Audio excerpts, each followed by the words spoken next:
ప్రకాశం జిల్లా దర్శి మరియు కురిచేడు మండలాలలోని మద్యం షాపుల్లో Darsi excise inspector K Srinivasarao ఆధ్వర్యంలో విస్తృత తనిఖీలు జరిగాయి.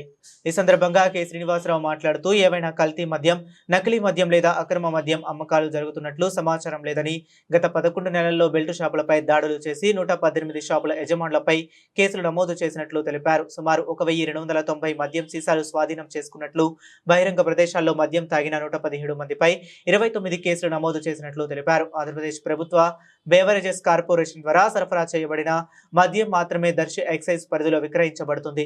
అన్ని మద్యం షాపులు ప్రభుత్వం నిర్ణయించిన ఎంఆర్పీ ప్రకారం మాత్రమే నిర్వహించబడుతున్నాయి.